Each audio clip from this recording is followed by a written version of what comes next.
significant event, regardless of the story you tell yourself afterward. Each encounter leaves its mark. Those marks accumulate. Microscopic fractures in your capacity for connection that over time transform into fault lines. You won't notice the damage immediately. That's what makes it dangerous. You'll feel it later. It's strange. Connecting deeply with someone. In relationships that somehow never quite reach the depths you think possible. I'm over it. The truth about intimacy isn't comfortable, but understanding it will set you free in ways casual encounters never will. Section 1. The neuropsychology of connection. Your intimate encounters create psychological imprints far deeper than most realize.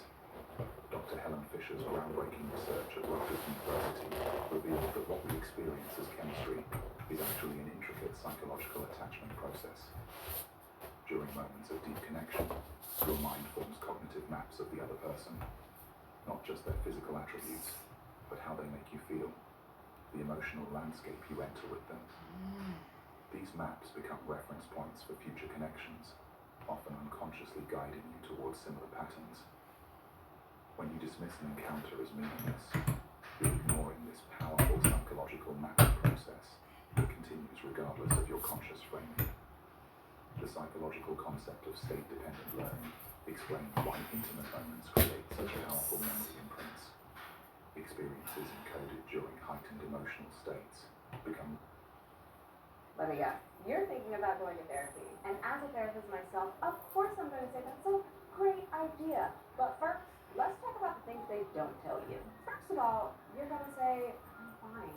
Like 300 times. Spoiler alert, you're there. And how does that feel? Yes, they actually use this phrase. And yes, they actually want to know the answer. Then there's the crying. Like 1 minute you're talking about your raise that you got at work, and then the next minute you're talking about how when you were 6 years old, your mom left you in the aisle of the grocery store because she went to the next aisle to get some milk because she thought that you were right there next to her. Come to find out, that's when your abandonment issues started. And homework. Yes, there's homework. But here's the thing. By the end of it, therapy can actually make you feel better. And you'll be like, why can't I start this sooner?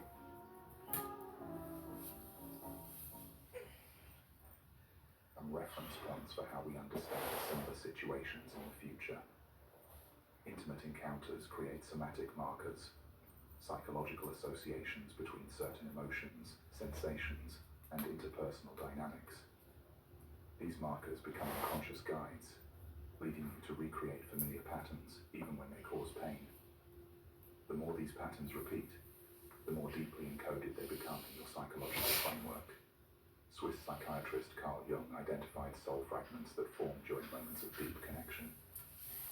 According to Jung, parts of our psychological energy become invested in others during intimate encounters. When these connections end abruptly or lack conscious integration, we experience soul loss, a subtle sense that pieces of ourselves are scattered across our relationship history. This fragmentation often manifests as commitment issues, emotional numbness, or the inability to form deep connections. This isn't poetic metaphor, but psychological reality. Your mind forms attachments that require integration, not dismissal. The unpredictable nature of casual relationships creates intermittent reinforcement patterns, the most psychologically binding form of connection. The uncertainty about when you'll next connect, where you stand, or whether the other person truly values you, activates the same psychological mechanisms that drive addiction. Repeated experiences of connection, followed by disconnection without proper processing, create attachment wounds that deepen with each occurrence. You might notice this in your own experience, feeling more intensely drawn to people who are inconsistent or emotionally unavailable, despite logically wanting stability.